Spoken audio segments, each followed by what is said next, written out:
नमस्कार स्टूडेंट्स, कैसे आप सब लोग। उम्मीद करता हूँ कि बढ़िया होंगे और अपनी पढ़ाई कर रहे होंगे। चलिए, मैं नवल सर अपने यूट्यूब चैनल पर आपका स्वागत करता हूँ। जो भी बच्चे नए हैं वो चैनल को सब्सक्राइब करें और लाइक करें और ऐसे स्टूडेंट तक कहीं ना कहीं उस चैनल को शेयर करें जिनको इंग्लिश की बहुत ज़्यादा ज़रूरत है। इंग्लिश बिल्कुल मस्ती और मजाक में बिल्कुल अच्छे तरीके से अपन सीखते हुए चलेंगे। सबसे पहले अगर अपन इंग्लिश सब्जेक्ट को देखें तो सबसे ज्यादा जो जिस व्यक्ति को इंग्लिश आ जाती है तो वो अपने आप को इस धरती का सबसे बड़ा भगवान मानने लगता है, क्योंकि उसको इंग्लिश आ गई है। अब भाई वो किसी से सटने वाला नहीं है। और ऊपर से अगर उसी के सामने हमको भी इंग्लिश आ गई तब तो ये मानकर चलो कि फिर तो वो ऐसी इंग्लिश बोलेगा कि पल्ले ही नहीं पड़ने वाला, जानबूझकर, क्योंकि उसको लगता है कि कैसे भी करके इसको कुछ ना कुछ करके जानबूझकर इसको डिमोटिवेट करो। तो इंग्लिश सीख लेना भी बेकार है और इंग्लिश ना आना वो तो और भी ज्यादा बेकार है। सीखने के बाद तो चलो ठीक है, हमारी मर्जी है, सामने वाले से जो भी मतलब बात करना है तो करो, नहीं करना है तो नहीं करो, कोई बात नहीं, लेकिन ना सीखी हो तो और ज्यादा बेइज्जती होती। फिलहाल इंग्लिश को लेकर जो भी अवधारणाएं बनी हुई है इन सबको हटाओ और इंग्लिश को इतना तो जरूर सीखो कि इंग्लिश आपको आना चाहिए। इंग्लिश कोई बेकार सब्जेक्ट नहीं है जैसा कि उसको बेकार बना दिया। ठीक है, चल अपन बात कर रहे हैं नरेशन के। नरेशन में अगर अपन बात करें तो नरेशन के दो भाग होते हैं, एक होता है डायरेक्ट और एक होता है इनडायरेक्ट। डायरेक्ट और इनडायरेक्ट।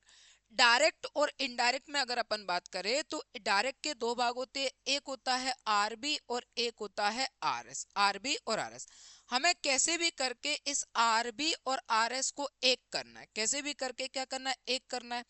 तो जो आंसर आएगा वो हमारे लिए क्या आ जाएगा, इनडायरेक्ट आ जाएगा। पर जब अपन आरबी और आरएस को एक करेंगे तो उनके लिए कई सारे रूल्स लगते हैं। वो रूल्स जिसको भी आ जाएंगे समझ जाना उसका नरेशन जो टॉपिक है वो कंप्लीट हो गया। अब नरेशन में अपन बारी बारी से देखेंगे तो सबसे पहले अपन ने लिखा डायरेक्ट। ये पहली बात, ये लिखा अपन ने डायरेक्ट। और डायरेक्ट के बाद फिर अपन यहां पर लिखेंगे इनडायरेक्ट। ये लिखा अपन ने इन डायरेक्ट। डायरेक्ट और इनडायरेक्ट में अगर अपन बात करें, डायरेक्ट में आपको कोई भी टेंस अगर प्रेजेंट में मिलता है, वर्ब प्रेजेंट में मिलती है, तो अपन इसका क्या बनाते हैं, पास्ट बनाएंगे। सबसे पहले जैसे मैंने लिखा वर्ब की फर्स्ट फॉर्म प्लस एस या एस, तो ये किस में चेंज हो जाएगा, सेकंड फॉर्म में। जैसे मैंने लिखा प्ले, तो इसके बाद में ये यहाँ पर क्या आ जाएगा, प्लेड। वर्ब की फर्स्ट फॉर्म है तो किस में बदल जाएगा, सेकंड फॉर्म में, प्लेड हो गया। अगर आपको इज एम आर मिले तो इज एम आर का आप क्या लिखोगे, वॉज और वर। यानी कुल मिलाकर आप प्रेजेंट का क्या करोगे, पास्ट करोगे। अगर आपको यहां मिलता है हैज और हैव तो हैज और हैव का यहाँ पर क्या हो जाएगा, हैड। वैसे ही अगर यहाँ पर लिखा मिले बिल, क्वेश्चन में अगर बिल है तो यहाँ पर क्या लिखेंगे, वुड। और अगर कैन है तो कैन का आप क्या लिखोगे, कुड। इसके बाद अगर आपको मे मिलता है तो मे का यहाँ पर क्या लिखोगे, माइट। छोड़िए उन टेंस को जिस टेंस को अपन पढ़ते हैं, ता है, ती है, ते है, जा रहा हूँ, खा रहा हूँ, पी रहा हूँ, उठ रहा हूँ, नहा रहा हूँ, धो रहा हूँ, इन्हीं में ही अपन हमेशा अटके रहते हैं। और इसकी वजह से अपन इंग्लिश कभी सीख भी नहीं पाए, क्योंकि हमको तो केवल इतना लगता है कि राम जा रहा है, मोहन खा रहा है, सीता सो रही है, इन्हीं में फंसे रहते हैं। इससे ज्यादा हम इंग्लिश को कभी भी सीख नहीं पाए, क्योंकि वही बारिश हो रही है सारे सेंटेंस में हमें। लेकिन किसी भी एग्जाम में देखे तो ऐसे क्वेश्चन कभी पूछे ही नहीं जाते हैं कि वो आ रहा है, वो जा रहा है, खा रहा है, पी रहा है, ऐसे सेंटेंस नहीं पूछे जाते। फिर भी अपन को ये लगता है कि इंग्लिश उसी स्तर पर हमको सीखना है। तो यहाँ पर किसी भी टेंस की हमको जरूरत नहीं है, केवल और केवल यहाँ पर हेल्पिंग मेन वर्ब को ध्यान रखो, हेल्पिंग वर्ब को ध्यान रखो और प्रेजेंट का किस में चेंज कर दो, पास्ट में। ये एक बात। वहीं अगर अपन दूसरी बात करें तो अपन लिखेंगे टाइम्स ऑफ एडवर्ब। ये लिखा अपन ने टाइम्स ऑफ एडवर्ब्स। जैसे इसमें सभी आ जाएंगे, जैसे अपन ने लिखा टुडे, तो यहाँ पर टुडे का क्या किस में चेंज कर दोगे, दैट डे में, टुडे का दैट डे। फिर अपन ने यहाँ पर लिखा हेयर, तो ये किस में चेंज हो जाएगा, देयर। फिर अपन ने यहाँ पर लिखा, जैसे वर्ड लिख दिया अपन ने दिस, तो दिस का क्या हो जाएगा, दैट। तो इस तरीके से ये चेंज हो जाएगा। अगर आपका यहाँ पर वर्ड लिखा यस्टरडे, तो यस्टरडे का क्या हो जाएगा, द। और ये लिखा प्रीवियस डे, ये लिखा अपन ने प्रीवियस और ये डे। ठीक है।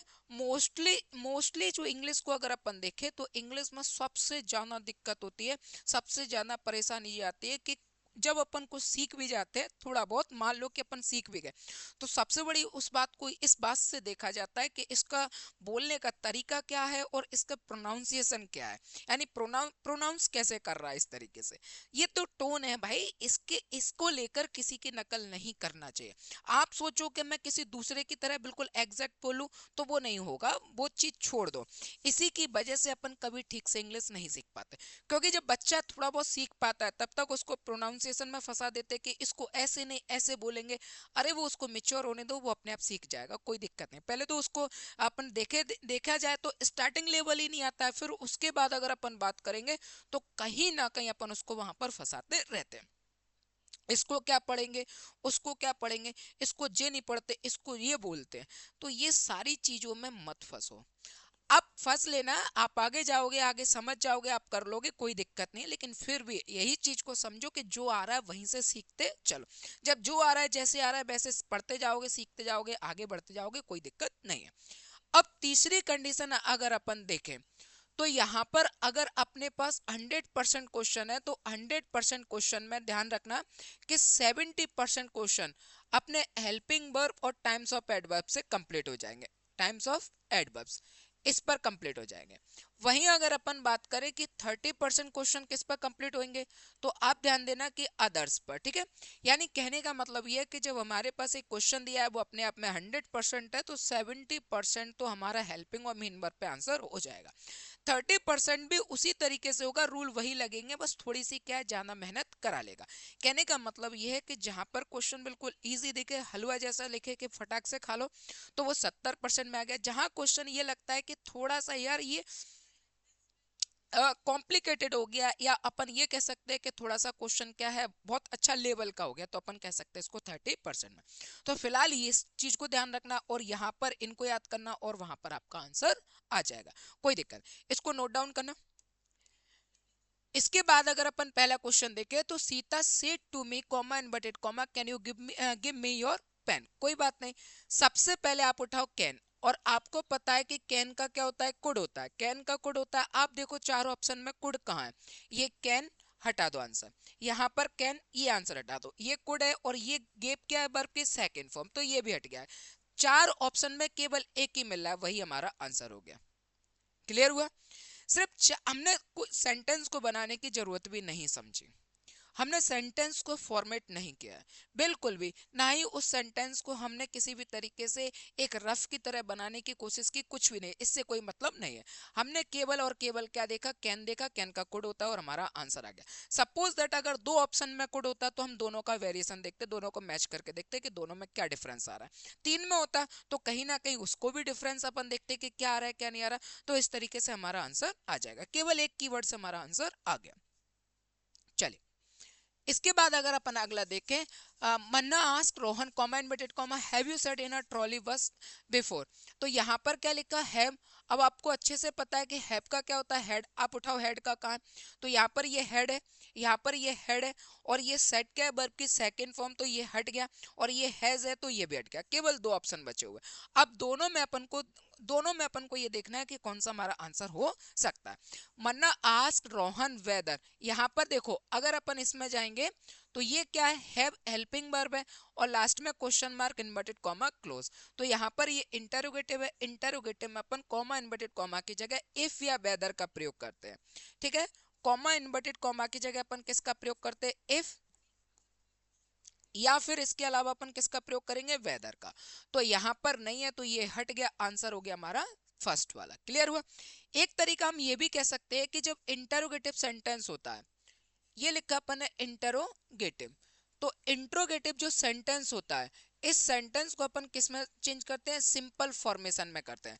और सिंपल फॉर्मेशन का मतलब सब्जेक्ट, फिर यहाँ पर हेल्पिंग वर्ब, फिर इसके बाद वर्ब, और इसके बाद में क्या आ जाएगा, ऑब्जेक्ट, ये रहता है। तो आप यहाँ पर देखोगे तो यहाँ पर क्या है, इसमें देखोगे सेकंड वाले में, तो ये क्या थी, हेल्पिंग वर्ब, और यहाँ पर ही क्या हो गया हमारे लिए, सब्जेक्ट, और यहाँ देखोगे तो ही क्या हो गया हमारे लिए, सब्जेक्ट, और ये हो गई हेल्पिंग वर्ब। तो जहां पर आपको लगे कि सब्जेक्ट पहले है और फिर हेल्पिंग वर्ब है, इसका मतलब सेंटेंस कैसा है, सिंपल। और अगर आपको हेल्पिंग वर्ब पहले मिल जाए और फिर लिखा हो सब्जेक्ट, फिर क्या हो, सब्जेक्ट, तो इसको अपन कहते हैं इंट्रोगेटिव, इसको अपन क्या कहते हैं, इंटेरोगेटिव। ये हो गया हेल्पिंग वर्ब। तो यहाँ पर ऐसा नहीं है इसलिए ये हट गया, तो आंसर यहाँ से भी आ सकता था। तो जैसे भी चाहो वैसे आपका आंसर आ सकता है, कोई दिक्कत नहीं। इंग्लिश उतना बेकार सब्जेक्ट नहीं है जितना बेकार इंग्लिश को हमारे लोगों ने बनाकर रख दिया है। ठीक है, पहले तो इंग्लिश आना चाहिए, फिर इंग्लिश आने के बाद अगर उसको कैसे भी करके आ जाए तो फिर उसको प्रोनाउंस करना बहुत अच्छे से आना चाहिए, फिर उसकी स्पीकिंग तय करती है कि इसको कितनी अच्छी इंग्लिश आती है, कितनी अच्छी इंग्लिश नहीं आती है। तो इससे सभी चीजें इससे आंकते हैं। तो इससे मतलब मत रखो, पहले इंग्लिश को सीखो, जब आपको लगेगा, आपको खुद से लगेगा, तब आप हर चीज को सुधारने की कोशिश करोगे। पर सब्जेक्ट ही बेकार लग रहा है तो आप किसको सुधारोगे? तो उससे बेहतर है पहले आप इंग्लिश को सीखो। सीखने के बाद जब आपको लगेगा कि इस वर्ड को ऐसे नहीं पढ़ा जाएगा, ऐसे पढ़ा जाएगा, तो आप धीरे धीरे करके वो भी करते चले जाओगे।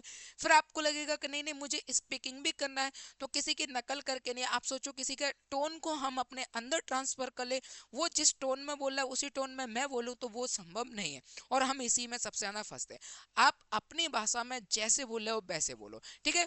कोई बहुत ज्यादा हाईली प्रोफाइल बोल रहा है, बहुत जल्दी बोल रहा है, किसी वर्ड को ड्रॉप नहीं कर रहा है, तो इसका मतलब वो फ्लुएंट बोल रहा है, बहुत खतरनाक बोल रहा है, तो आपने माना कि वो बहुत जाना जानता होगा। कुछ ये है कि टूटी फूटी बोल रहा है, लेकिन बोल रहा है तो वो कम जानता होगा। इससे मतलब नहीं है, मतलब इस बात से कि आपको आ रही है, आप अपने तक सीमित रखो। इसी भ्रम के चक्कर में आधे से ज्यादा स्टूडेंट्स कभी इंग्लिश सब्जेक्ट को समझ ही नहीं पाए, बस उनको ये लगता है कि इंग्लिश बेकार है। ठीक है, चलिए इसके बाद देखिए अगला। अगर नेक्स्ट अगर अपन क्वेश्चन देखें, Farhan ask Gita could you lend me 100 rupees until tomorrow. तो यहाँ पर जैसे अपन ने क्वेश्चन लिखा हुआ है, अब यहाँ पर कुड लिखा है तो कुड का तो कुड ही होता है। अगर कैन होता तो कुड देखते, तो इससे बेहतर है कि अपन टुमारो देखेंगे। टुमारो का क्या होता है, द नेक्स्ट, और ये लिखा अपन ने डे। अब देखो द नेक्स्ट डे कहाँ है, यहाँ टुमारो है तो ये हट गया, ये लिखा है द नेक्स्ट डे, और यहाँ लिखा है द नेक्स्ट डे, और ये तीसरे में भी लिखा है द नेक्स्ट डे, तीन में आ गया। अगर अपन यहाँ पर बात करें तो ये लिखा अपन ने टुमारो, ठीक है। अब ये जो टुमारो लिखा है तो इसका क्या हो गया, द, और ये लिखा नेक्स्ट डे। ऐसा अपन ने देखा तो कितने ऑप्शन हो रहा है, तीन ऑप्शन। तो अब अपन तीनों को मैच करेंगे, तो यहाँ पर देखो तीनों एक जैसे, वेदर, वेदर और ये वेदर, ठीक। इसके बाद सी कुड लैंड, और यहाँ पर सी कुड लैंड, और ये में मी तक आ गया। यहाँ पर हिम है, और यहाँ पर इन दोनों में क्या है, मी है। अगर इन दोनों में मी है, अगर ये दोनों कट गए तो फिर आंसर हमारा सेकंड आना है। तो यहाँ पर क्या लिखा है, मी, तो पता है हमें मी का तो मी नहीं होगा, तो यहाँ पर ये दोनों हट गए। आंसर हो गया केवल हमारे पास सेकंड वाला। और अगर हमारा दिमाग और ज्यादा हम पहले ही से समझ जाते, चीज को देखते, सबसे पहले अपन ने टुमारो देखा, टुमारो के तीन ऑप्शन देखे, तो यहाँ पर यू को अपन किससे बदलेंगे, गीता से। तो सी देखेंगे, यहाँ पर भी सी है, यहाँ पर सी है, यहाँ पर सी है, यहाँ पर सी है। फिर अपन देखेंगे मी, मी किससे चेंज होगा, फरहान से। फरहान से चेंज होगा तो मी ऑब्जेक्ट है तो फरहान ही बनेगा, और ही का ऑब्जेक्ट क्या हो जाएगा हमारे लिए, हिम। तो केवल और केवल अगर अपन देखेंगे तो हिम यहाँ पर है, ये दोनों यहाँ पर हट गए। ठीक है, चलो इसको एक बार और करता हूँ। जैसे मैंने लिखा मी, तो मी को अपन किससे चेंज करेंगे, फरहान से। फरहान क्या, ही। और जैसे आई का ऑब्जेक्ट मी होता है, वैसे ही का ऑब्जेक्ट क्या होगा, हिम। तो यहाँ पर क्या लिखा, हिम, और यहाँ पर लिखा हिम। यहाँ पर मी है और ये मी है, तो ये दोनों तो हट गए, ये दोनों बचे हुए। अब पकड़ लेंगे अपन टुमारो। टुमारो का क्या होता है, द, और ये लिखा अपन है नेक्स्ट डे। तो आप देखोगे इन दोनों में कौन सा है, ये टुमारो है, तो ये हट गया, आंसर हो गया केवल हमारे पास सेकंड। तो जितना ज्यादा आप प्रैक्टिस करोगे उतना ज्यादा आपका आंसर आ जाएगा। इससे मतलब नहीं है कि आपको पूरे क्वेश्चन को बनाने की जरूरत पड़ रही है या नहीं पड़ रही, इससे कोई मतलब नहीं है। सेंटेंस को आप केवल और केवल कीवर्ड के हिसाब से पकड़ो, 70% आपका आंसर कीवर्ड के हिसाब से आ जाएगा। ठीक है, चलो आगे बढ़े। अगला क्वेश्चन अगर अपन देखें तो अगला क्वेश्चन लिखा है, Jagdish said comma inverted comma we passed via beautiful lake when we went on a trip to Goa. कोई बात नहीं, ये लिखा वी, और पास्ट क्या है, वर्ब की सेकंड फॉर्म। तो अब अपन इसको उठाएंगे, और यहाँ पर अपन ने लिखा कि वर्ब की, जैसे अपन ने लिखा वर्ब की सेकंड फॉर्म, तो वर्ब की सेकंड फॉर्म को अपन किस में चेंज करते हैं, हेड प्लस वर्ब की थर्ड फॉर्म में। हेड प्लस वर्ब की थर्ड फॉर्म। तो यहाँ आपको क्या लिखा है, पास्ट, तो आप इसको क्या लिखोगे, हेड, और ये लिखा अपन ने पास्ट। तो आप उठाओ कहाँ है, देखो पहले तो इतना देखो, तो ये लिखा है, इसमें पास्ट लिखा हुआ है तो ये वर्ब की सेकंड फॉर्म है क्योंकि यहाँ हेड नहीं है तो ये हट गया। अगले में गए तो यहाँ पर हेड लिखा है, पास्ट वर्ब की थर्ड फॉर्म हो जाएगा। हेड लिखा है तो ये पास्ट क्या हो जाएगा, वर्ब की थर्ड फॉर्म। और इसमें जाएंगे तो इसमें तो हेड ही नहीं है तो ये हट गया। अब इन दोनों में अगर अपन मैच करेंगे तो और आगे गए, फिर लिखा हुआ है वी वेंट। वेंट क्या है, वर्ब की सेकंड फॉर्म, और वर्ब की सेकंड फॉर्म फिर से किस में चेंज हो जाएगा, हेड प्लस वर्ब की थर्ड फॉर्म। आप फिर से देखो दोनों में, तो यहाँ पर वेंट का वेंट है वर्ब की सेकंड फॉर्म, और यहाँ पर देखोगे तो कहाँ है, इसमें ये लिखा हेड और ये गॉन, तो ये वर्ब की थर्ड फॉर्म, तो ये हट गया। आंसर हो गया हमारे पास थर्ड वाला। आंसर कौन सा हो गया, थर्ड वाला। सबसे अगर इसमें अपन देखेंगे तो अपने पास दो वर्ब है, कितनी वर्ब है, दो वर्ब। तो पहली तो पास्ट, और दूसरी की अगर अपन बात करेंगे तो दूसरी क्या थी, वेंट। तो आपने ये लिखा वेंट, और वेंट का भी यहाँ पर क्या होगा, हेड प्लस वर्ब की थर्ड फॉर्म। हाँ, ये वेंट, तो यहाँ पर क्या हो जाएगा, हेड और ये गॉन। तो अब आप देखो यहाँ पर ये कौन सा मिल रहा है, तो यहाँ पर अगर अपन देखेंगे, ये मैंने सारे हटा दिए। सबसे पहले अपन ने फिर से देखा तो क्या देखा अपन ने, ये पास्ट अकेला आ रहा है, हेड नहीं है तो ये हट गया। यहाँ हेड है लेकिन यहाँ हेड नहीं है तो ये भी हट गया, ठीक है। और इसमें अगर अपन जाएंगे तो इसमें भी ऐसा ही है, इसमें भी नहीं है, तो आंसर कौन सा हो गया, केवल थर्ड वाला। सिंपल क्वेश्चन था। क्वेश्चन देखने में आपको ऐसा लग रहा है कि जैसे बोर्ड भरा हुआ है और क्वेश्चन बहुत बड़ा लिखा हुआ है, तो क्वेश्चन बहुत ज्यादा बड़ा हो गया, ऐसा कुछ भी नहीं है। रूल्स वही लगेंगे जो, अगर किसी क्वेश्चन में छोटा क्वेश्चन है और उसमें जो रूल लग रहा है वही रूल इसमें भी लगेगा। आपको करना आना चाहिए, इससे कोई मतलब नहीं है वो छोटा है या बड़ा है, ठीक है। चलिए क्वेश्चन अगला देखें, तो क्वेश्चन अगला लिखा हुआ है, देखें अगला क्वेश्चन। अगला question, he said to me comma inverted comma I expect you to attend the function. तो यहाँ पर एक्सपेक्ट क्या है, वर्ब की फर्स्ट फॉर्म, और वर्ब की फर्स्ट फॉर्म को किस में बदल दोगे, सेकंड फॉर्म में। तो ये क्या हो जाएगा, एक्सपेक्टेड। तो आप देखो एक्सपेक्टेड कहाँ है, तो यहाँ पर तो हेड आ गया, हमको हेड नहीं चाहिए। हेड तब होता है जब इसमें एक्सपेक्टेड लिखा होता है, सेकंड फॉर्म होता, तो ये किस में चेंज होता है, हेड प्लस वर्ब की थर्ड फॉर्म है, तो ये हट गया। ठीक है, ये एक्सपेक्टेड लिखा है वर्ब की सेकंड फॉर्म, और ये वर्ब की सेकंड फॉर्म, और ये वर्ब की सेकंड फॉर्म। तीनों को अगर मैच करेंगे, टोल्ड मी दैट, ठीक है, ही, और यहाँ पर भी ही, एक्सपेक्टेड मी टू अटेंड। यहाँ पर देखोगे तो क्या लिखा है, टू, और टू के बाद ये अटेंड वर्ब की फर्स्ट फॉर्म, तो टू अटेंड और अटेंडेड, यहाँ पर क्या हो गया, अटेंड हो गया।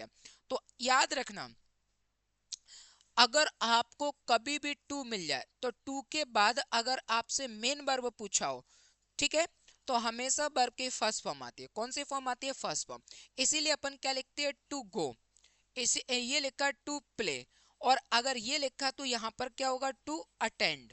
वर्ब की फर्स्ट फॉर्म आती है, इसको कहते हैं टू प्लस वर्ब की फर्स्ट फॉर्म, यानी इन्फिनेटिव वर्ब जो होती है उसमें अपन इसको पढ़ते हैं। तो यहाँ पर अटेंडेड लिख दिया इसने, और अटेंडेड हो गई वर्ब की सेकंड फॉर्म, तो ये हट गया। इसमें क्या आ गया, हैव आ गया, तो ये हट गया। ये देखो एक्सपेक्टेड लिखा और टू के बाद अटेंड वर्ब की फर्स्ट फॉर्म में ही रखा है, इसका मतलब आंसर कौन सा हो गया हमारे पास, फोर्थ वाला। कौन सा हो गया, फोर्थ वाला। क्लियर हुआ, नहीं आया,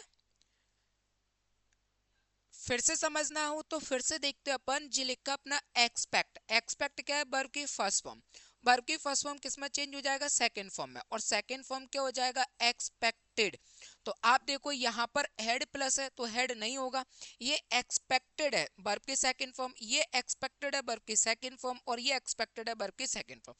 हमारे पास तीन ऑप्शन हो रहा है, अब तीनों में अपन कहीं ना कहीं तो मैच करेंगे। तो ये लिखा यू और टू अटेंड, और टू के बाद ये वर्ब की फर्स्ट फॉर्म है, तो इसमें देखोगे तो यहाँ पर टू अटेंडेड कर दिया। अटेंडेड क्या होगी, वर्ब की सेकंड फॉर्म, जो कि नहीं आता है। आपको कभी भी टू मिलेगा तो टू के बाद अगर मेन वर्ब पूछा है तो टू के बाद मेन वर्ब कौन सी फॉर्म में आती है, केवल और केवल वर्ब की फर्स्ट फॉर्म, तो ये हट जाएगा। इसमें हैव जोड़ दिया तो ये भी हट जाएगा। अब ये लिखा वर्ब की सेकंड फॉर्म, और टू के बाद अटेंड जो लिखा है वो वर्ब की फर्स्ट फॉर्म, इसका मतलब आंसर कौन सा हो गया, फोर्थ वाला, ठीक है। कौन कहता है कि नरेशन बहुत कठिन टॉपिक है, या ये किसने कह दिया कि इंग्लिश जो टॉपिक है, इंग्लिश जो सब्जेक्ट है वो बहुत ज़्यादा डिफिकल्ट है। एसएससी या किसी भी एसएससी वगैरह एग्जाम है, डिफेंस वगैरह निकालने के लिए कि सर आती ही नहीं तो क्या करें, ऐसा नहीं है, ठीक है ना। आप सीखोगे तो वो भी आएगा। कईयों को तो मैथ बहुत खतरनाक लगता है, तो अब क्या करोगे, तो मैथ बेकार हो गया क्या, और अगर मैथ बेकार हो गया तो मार्केट में इतने धुरंधर टीचर कैसे डले हुए हैं। और अगर इंग्लिश बेकार है तो इंग्लिश के टीचर क्यों है, जीएस बेकार है तो जीएस के टीचर क्यों है, रीजनिंग अगर बेकार लगती है तो रीजनिंग के टीचर क्यों है। एक्चुअल में आप आपको जो सब्जेक्ट बेकार लग रहा है वो आपकी दिक्कत है, किसी और की दिक्कत नहीं है, ठीक है। तो आपको जो सब्जेक्ट बेकार लग रहा है या वो सब्जेक्ट आपको समझ में नहीं आ रहा है, तो उस सब्जेक्ट पर आप कमांड कीजिए, why didn't you send your application to me. इस क्वेश्चन को अगर इस क्वेश्चन को अगर डूअर्स डायरेक्टेड की तरह अपन बनाने की कोशिश करें तो मैं समझता हूं 100 में से केवल और केवल 5% स्टूडेंट्स ही ऐसे होंगे जो इस क्वेश्चन को बना सकते हैं, क्योंकि जगह जगह चेंजेस है। सबसे पहले यहाँ सबसे पहले अगर अपन बात करेंगे कॉमा इनवर्टेड कॉमा 1, फिर 2, फिर डिडंट 3, फिर यू 4, ये भी बदल जाएगा तो 5, योर एप्लीकेशन बदलेगा तो ये 6 और ये बदलेगा तो ये 7। नरेशन में सबसे बड़ी दिक्कत यही है कि एक सेंटेंस में अगर 10 टाइम्स भी चेंजेस आ रहा है तो 10 टाइम्स चेंजेस आपको करना पड़ेगा। अगर आपने 9 बार कर दिया और एक जगह रह गया तो आप यकीन मान के चलना सेंटेंस गलत है। जैसे ये सेंटेंस पूरा लिखा हुआ है, इसमें आपने यहाँ चेंज कर दिया, सारा चेंज कर दिया और धोखे से मी को चेंज नहीं कर पाया तो वो पूरा सेंटेंस ही गलत है, ठीक है। मैं बनाकर भी दिखा देता हूँ आपको क्वेश्चन। अगर इस क्वेश्चन को बनाएंगे तो सबसे पहले अपन क्या लिखेंगे, ही। इंटरोगेटिव सेंटेंस है तो क्या आ जाएगा, आस्क। डबल इंटरोगेटिव है ना तो कॉमा इनवर्टेड कॉमा की जगह क्या आ जाएगा, वाई। अब ये सेंटेंस जो है, इंटरोगेटिव सेंटेंस जो होता है वो सिंपल बनता है, समझना यहाँ पर मोस्ट इंपॉर्टेंट चीज है। देखो इसको अगर अपन देखें तो आपको ये सेंटेंस जो दिया हुआ है ये लिखा है डिडंट क्या हो गई, हेल्पिंग वर्ब, और यहाँ पर सेंड क्या है, वर्ब की फर्स्ट फॉर्म।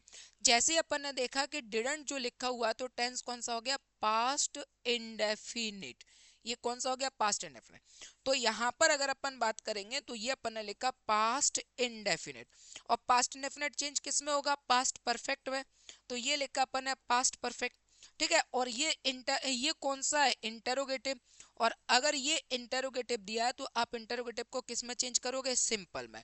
और सिंपल में चेंज करोगे तो सबसे पहले सब्जेक्ट और पास्ट परफेक्ट के हिसाब से क्या आ जाएगा, हेड प्लस वर्ब की third form and last one object. ये स्ट्रक्चर फॉलो करना पड़ेगा। तो यहाँ पर पहले बदलेंगे, अपन को सब्जेक्ट चाहिए तो यू को अपन यहाँ पर बदलेंगे। लेकिन अगर ऐसा नहीं होता है तो अपन या तो आई मान लेते हैं या फिर ही मान लेते हैं। तो ये लिख दिया। डिडंट किस में चेंज हो जाएगा, हेड और ये नॉट में।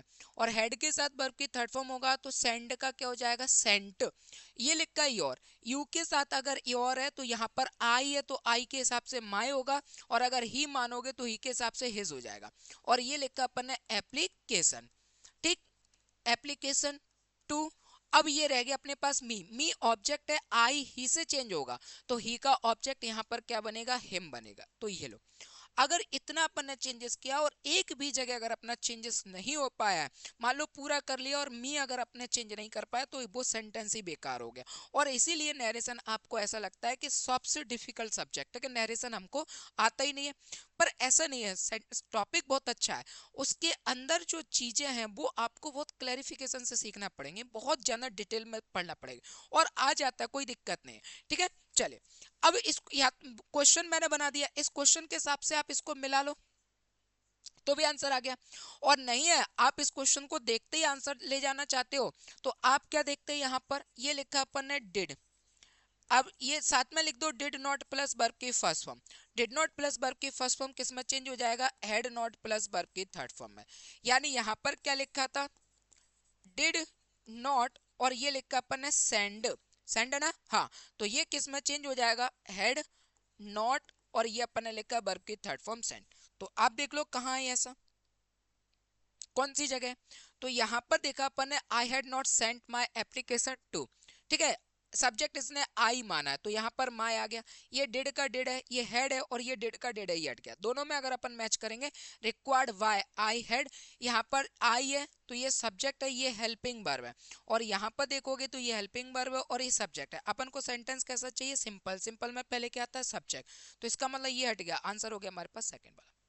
आंसर क्या हो गया, सेकंड वाला। अब ओवरऑल क्वेश्चन को अगर अपन देखें कि एग्जाम के हिसाब से अगर अपन देखेंगे कि कैसे करेंगे, देखते कि हम अपना आंसर आना चाहिए।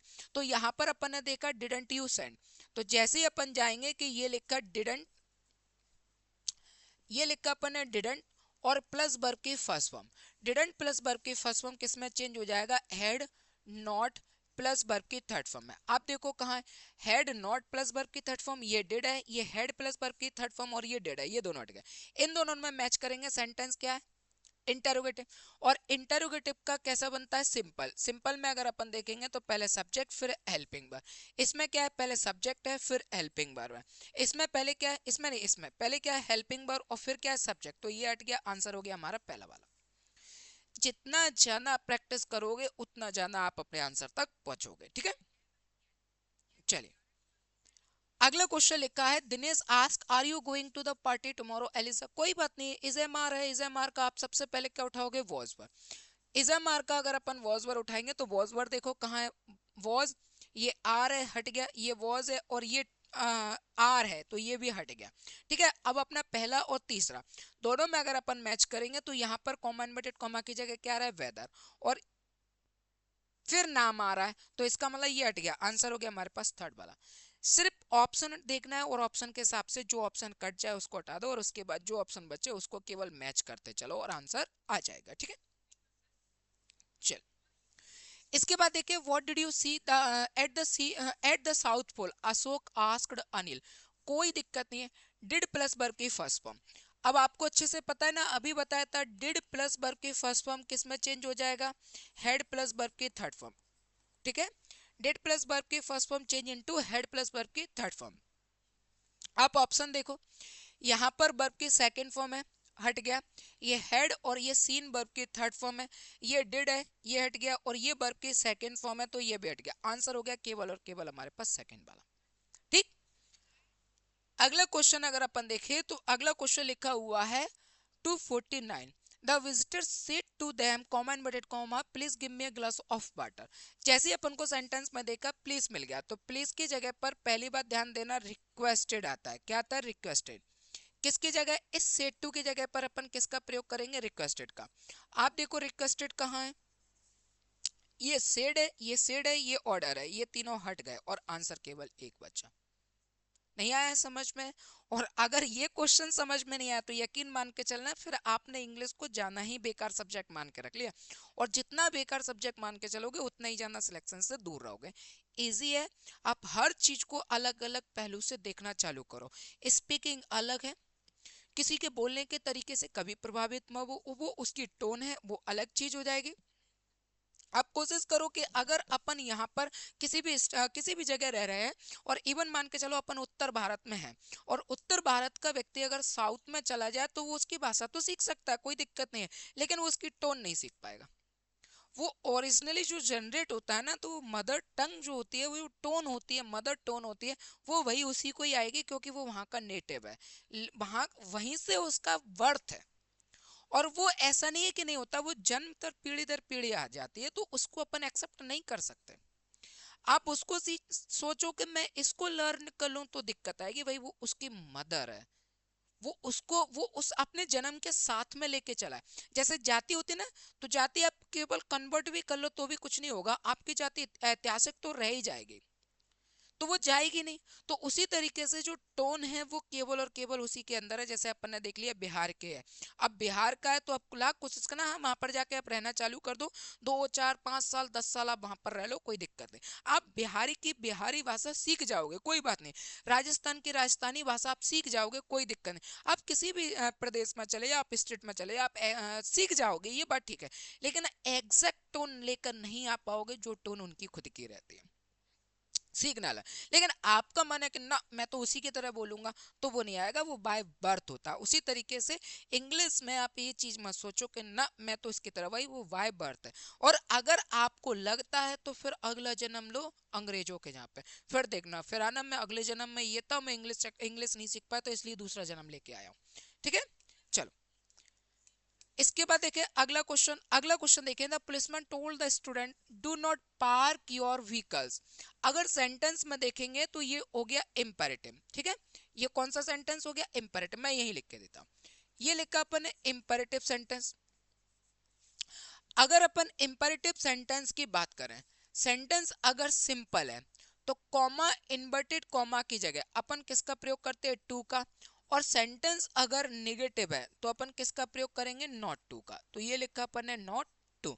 आप उठाओ कहां पर है, ठीक है। तो यहाँ पर नॉट लिखा है, टू नहीं लिखा, तो इसका मतलब ये हट गया। यहाँ पर नॉट टू लिखा है, यहाँ पर नॉट टू लिखा है और यहाँ पर नॉट टू लिखा है, तीनों में अपन देखेंगे। इंटरोगेटिव है, ठीक है,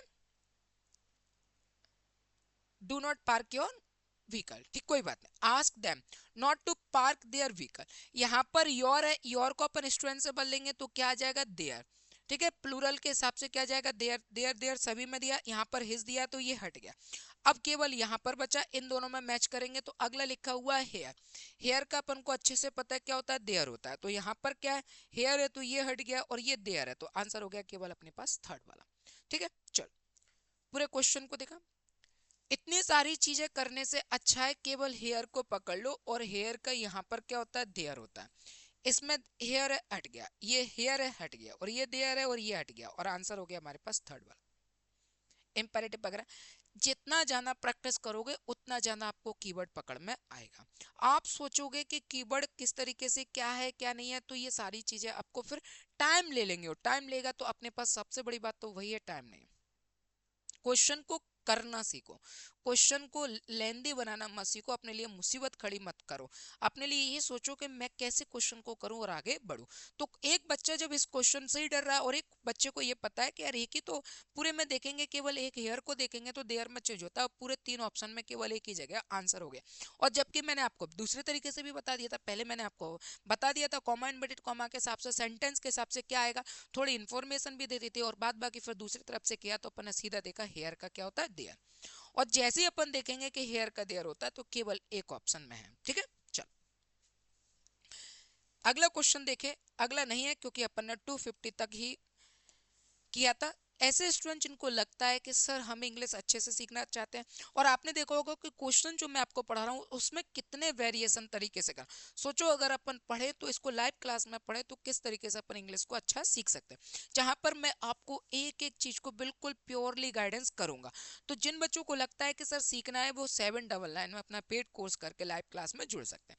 पहले जो फीस थी वो केवल 999 थी, इसके बाद में अगर अपन बात करें तो यहाँ पर फीस कितनी कर दी, 799। तो 799 में जो भी बच्चा पढ़ना चाहता है वो पढ़ सकता है। एप्लीकेशन डाउनलोड करोगे द नवलसर ग्रुप ऑफ एजुकेशन, या डिस्क्रिप्शन लिंक जो होती है उसमें आपको मिल जाएगी, तो आप वहां पर क्लिक करोगे डायरेक्टली एप्लीकेशन पर पहुंच जाओगे, वहां से डाउनलोड करके पेड कोर्स में आप आकर और अपने इंग्लिश को अच्छा कर सकते हो, ठीक है। किसी भी क्वेश्चन में अगर डाउट लगाओ तो बेधड़क कमेंट करिए, मैं आपको वाला क्वेश्चन जरूर समझा दूंगा, चाहे भले मुझे शॉर्ट वीडियो एक और बनाना पड़े, लेकिन मैं आपको बना दूंगा। इसी तरीके का प्यार और मोहब्बत दिखाते रहिए और आगे बढ़ते रहिए। नमस्कार, जय हिंद।